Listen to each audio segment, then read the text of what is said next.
For 2,000 years, the ancient lost city of Shechem was one of Palestine's most enduring mysteries.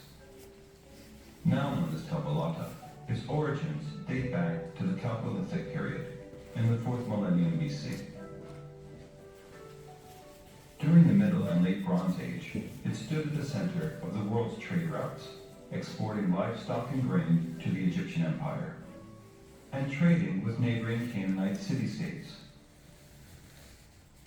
They excelled in agriculture and trade and helped develop the world's first alphabets.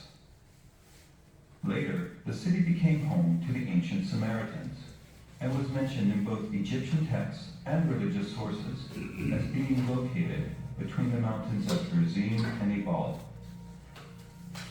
But after its decline, all traces of Shechem disappeared. Unknown to the world, it lay buried underneath a dirt hill for nearly 2,000 years. Until the early 20th century, when archaeologists partnered with the villagers of Balata to help unearth one of Palestine's great lost cities.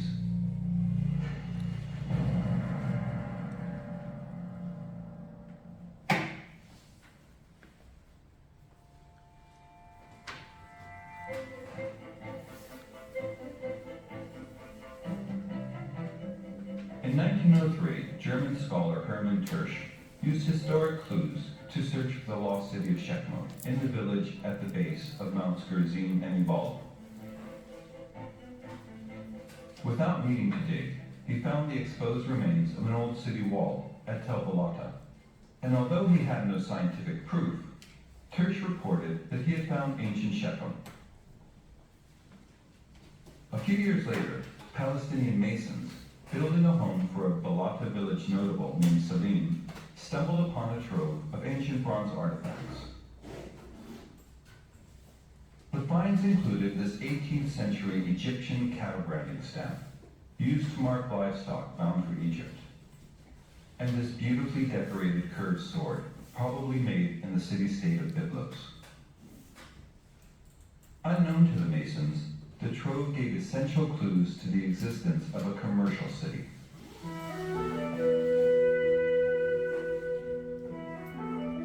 In 1913, another German scholar, Ernst Selling, began a 2-season dig. He and his team unearthed the western part of the city wall, seen by Tersch, and discovered remains of the city's western gate. Archaeological findings suggest the gate may have looked like this.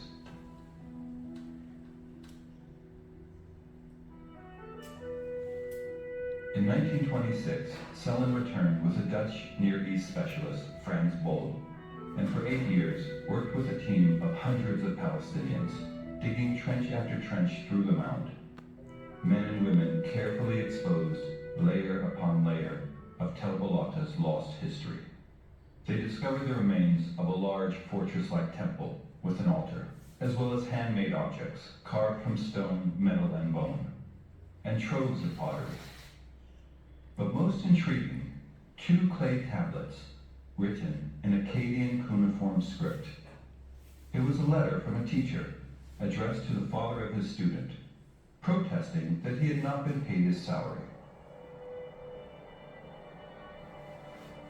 The finds began to tell scientists more and more about life in ancient Shechem. They had traded with Egypt, educated their children, and gathered to worship ancient deities before a massive stone altar. The German-Dutch team also found this text, one of the first of its kind in the world. It marks the transition from earlier cuneiform or wedge-shaped texts and the use of a modern alphabet. This ancient text may have its 20th century echo in this 1931 photograph, taken by Bold, of children being tutored in Joseph's tomb.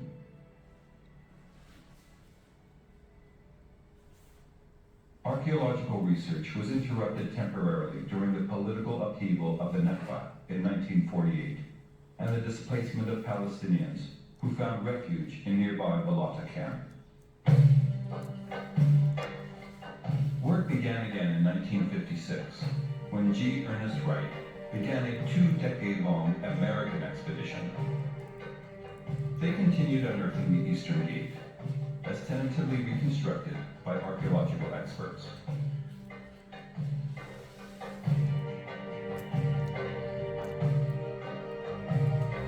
It is now possible to imagine how Shechem may have looked as a whole during its golden era, a time when it exported wheat and barley to the Egyptian Empire and the Canaanite city-states.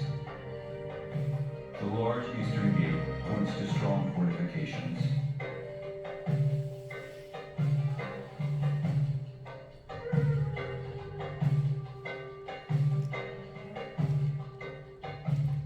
Inside the walls, extended families or clans lived in two-story homes, which had courtyards for livestock.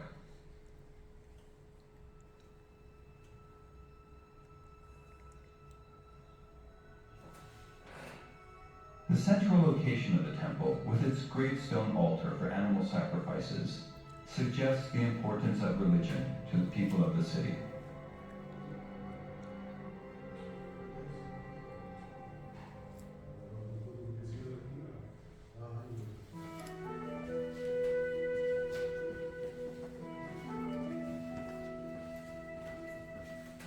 Archaeological finds at Tel Balata and faraway Egypt have helped us understand life in Shechem during the Middle Bronze Age, when large regional empires dominated local politics and trade. This 19th century BC drawing of Canaanites trading with Egypt is one of the few surviving illustrations of how Canaanites looked and dressed.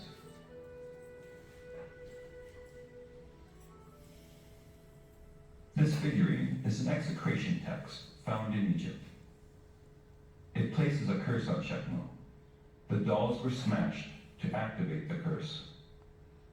In the Middle Bronze Age, Shechem, like other Canaanite city-states, had an extensive cultural and commercial tie with Egypt, as evidenced in the material culture found throughout Canaan.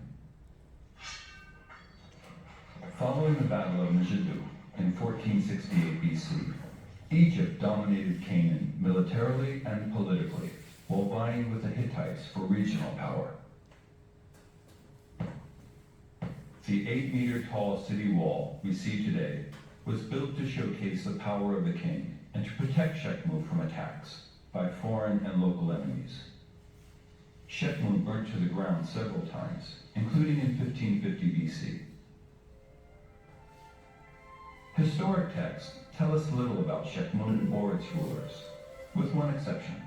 King Libiah, who ruled around 1350 BC, 200 years following a major destruction. He rebuilt the city, revived trade, and promoted better craftsmanship.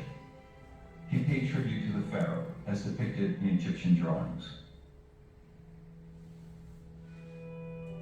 But Pharaoh Akhenaten's vassals reported that King Libiah was planning a rebellion against the Egyptian overlords.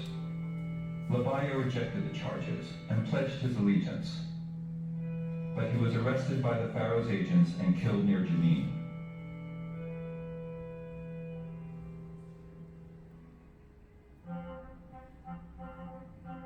During the Iron Age, Shechem passed through Assyrian, Babylonian, and Persian control. In this period, Samaritans were among the Semitic peoples that lived in Shechem.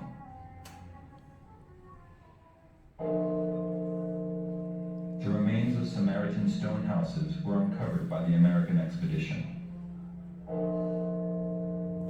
According to tradition, Jesus would have walked through the fields of Tel Balata on his way to nearby Jacob's well, when he stopped to rest and met a Samaritan woman. He spoke to her and drank her water. A Byzantine church was built over Jacob's well to commemorate the meeting. It was most recently renovated in the 20th century.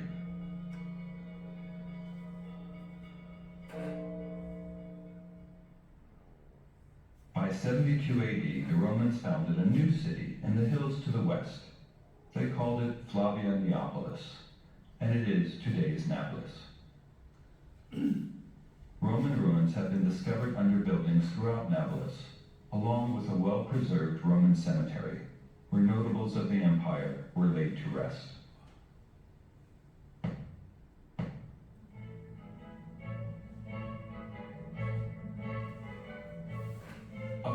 collaborative effort teaming the Palestinian Department of Antiquities with the University of Leiden and UNESCO, with funding from the Kingdom of the Netherlands, is working to protect Tel Balata by establishing an archaeological park.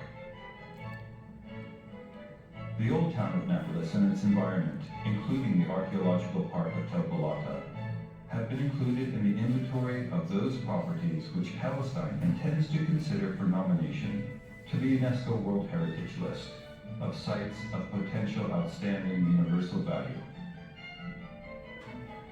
A visitor center, museum, and scientific publications have spread knowledge of Tel Balata's rich past to the public, aided by new signs, pathways, and security measures. In 2011, a joint Palestinian-Dutch excavation led by Hamdan Taha and Gerrit van der Kooi began uncovering previously unearthed parts of the mound. They also began social archaeology, recording oral histories of Balata villagers who worked on the excavations.